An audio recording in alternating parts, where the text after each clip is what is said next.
ভারত মার্কিন কূটনৈতিক সম্পর্কে নতুন করে টানাপোড়েন দেখা দিয়েছে। মার্কিন প্রেসিডেন্ট ডোনাল্ড ট্রাম্পের সাম্প্রতিক মন্তব্যের পর দুই দেশের সম্পর্কে টানাপোড়েন দেখা দেয়। রাশিয়ার সঙ্গে ব্যবসা চালিয়ে যাওয়ায় প্রকাশ্যে অসন্তুষ্টি প্রকাশ করেছেন ট্রাম্প। তার অভিযোগ, ভারতের সঙ্গে ব্যবসা থেকে প্রাপ্ত অর্থ রাশিয়া ব্যবহার করছে ইউক্রেনের বিরুদ্ধে যুদ্ধ চালাতে। এর ফলেই ভারতীয় পণ্যে অতিরিক্ত শুল্ক আরোপ করেছে ওয়াশিংটন। বিভিন্ন আন্তর্জাতিক গণমাধ্যম এই ঘটনাকে দক্ষিণ এশিয়ার কূটনীতিতে একটি নতুন চাপের পরীক্ষা বলে উল্লেখ করেছে। যদিও ভারতীয় বেশ কিছু গণমাধ্যম বলছে নয়াদিল্লি কোনো অবস্থাতেই দেশের স্বার্থে আপোস করবে না। এই প্রেক্ষাপটে ভারতের প্রধানমন্ত্রী নরেন্দ্র মোদীর সাম্প্রতিক ফোনালাপগুলো আন্তর্জাতিক মনোযোগ কেড়েছে।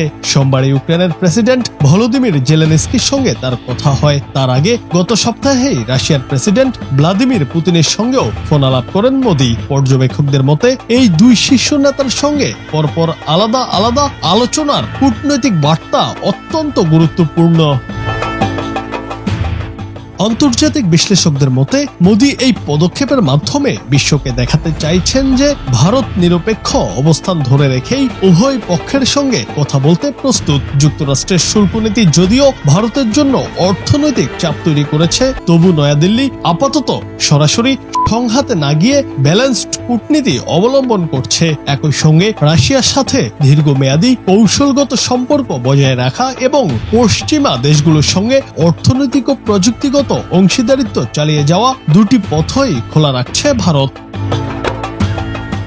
তবে মার্কিন শুল্কনীতি যে ভারতের জন্য অর্থনৈতিক চ্যালেঞ্জ হয়ে দাঁড়িয়েছে তাতে সন্দেহ নেই। আমেরিকার বাজারে ভারতীয় পণ্যের প্রতিযোগিতা কমে গেলে রপ্তানি খাত প্রভাবিত হতে পারে। ফলে কিছু বিশেষ ক্ষেত্রে ভারতকে নতুন বাজার খোঁজার পাশাপাশি বিকল্প বাণিজ্যিক সহযোগিতা জোরদার করতে হতে পারে।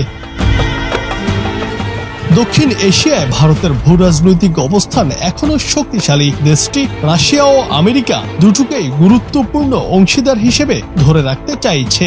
কিন্তু এই দ্বৈত ভারসাম্য রক্ষা কতটা সম্ভব হবে তা নির্ভর করবে মার্কিন প্রশাসনের ভবিষ্যৎ পদক্ষেপ ও রাশিয়া ইউক্রেন যুদ্ধের গতি প্রকৃতির ওপর।